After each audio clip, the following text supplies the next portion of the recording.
Hello friends, today we are going to discuss certain topics in solar and wind energy system, nuclear energy. Okay, so this have been discussed in many topics. So this is a renewable energy.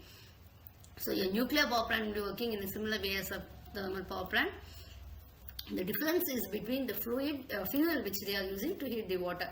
Same, they'll be heating the water, converting into a steam, and it will be used in the boiler. But in this case, the fuel will be different. It will not be cold. Energy will be released by the nuclear fission in the core of the reactor. Normally, 1 kg of uranium-235 can produce as much energy as the burning of 4,500 tons of high-grade variety of coal. Okay, or otherwise, 1 kg of uranium-235 can produce the energy produced by burning 2,000 tons of oil. See how much efficient the nuclear power plant is. Okay, so here this red one is denoted as a proton, and the greenish is here neutron. Okay, so it is a nucleus as a combination of both. So the neutrons is released in the fission, and the neutrons which are released in the fission will be triggering the fissions of other nuclei. So actually the chain reaction is the uranium exists as an isotope in the form of uranium-235, which is unstable. See, when the nucleus of an atom of uranium is split, what happens? The neutrons will be released, hit the other atoms, and again it will be splitting. So this will be a continuous process. So more amount of energy will be released each time.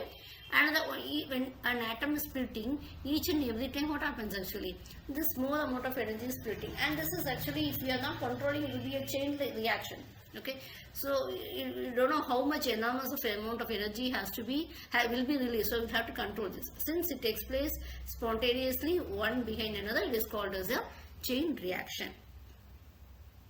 Next one, you can see nuclear fission. So how it is? Neutron, the target nucleus, the neutrons, the fission product, neutron.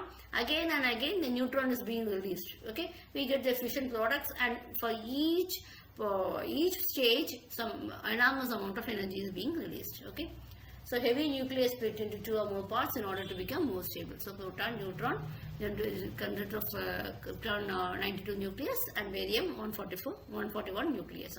You have energy also, and again you can see the neutron is again released, which will do the same reaction to the other U-35 nucleus. We will be seeing what are the principal parts of a nuclear reactor. This is the core. So the core is the place where the nuclear fission will be taking place, and you will have a moderator. So the main use of this moderator is to reduce the speed of fast moving neutrons. It can be a graphite, water, or heavy water. So okay, next one is control rods. Why it is actually? This is boron or cadmium. This process I told already, it has to be controlled. Okay, so this boron or cadmium, they are observe the neutrons and they will act as control rods. Coolants, actually they carry the intense heat generated. So water will be used as a coolant. Okay, and fuel is uranium-235 isotope. The radiation shield is being given to protect the people working from radiation and the radiation fragments. Okay, so in the case of nuclear power plant, the rate of fission is controlled by the artificially to means to generate this electricity. We are seeing a view of a Tadewig nuclear power station. Normally we have 2 types of nuclear power plants. One is a pressurized water reactor and a boiling water reactor. You can see that in the case of a pressurized water reactor, heat will be produced in the reactor due to the nuclear fission, and there will be a chain reaction. Okay, so this heat will be carried away by the coolant and it will be circulated through the core. So the purpose of your pressure equalization is to maintain at a constant pressure. What will be the pressure? 14 meganewton per meter square. So this will enable the water to carry more heat from the reactor. Okay, so this is the purpose of coolant pump will be used to pump the coolant water under pressure into the reactor core.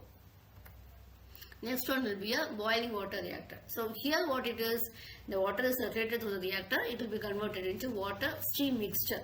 So the steam will be getting collected above the steam separator, and then again that steam will be expanded in the turbine, so it will be turning a turbine shaft. Okay, so it will be again the steam which is coming out will be condensed, pumped back as feed water. So that is we call as a boiling water reactor. Okay, so what will be the advantages? Space required is less.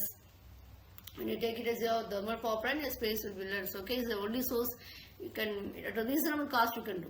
It will be, as I said already, it's actually very energy efficient. So we can get more power with less amount of fuel. Okay, we already saw, isn't it? This is equal to that much amount of coal and gas. So that is energy efficiency. What are the disadvantages? Radioactive waste is very, you have to be very careful with it. It has to be disposed very carefully. Otherwise, it will affect the health of the workers and the whole world as whole. So the maintenance cost of the plant is very high. Thank you.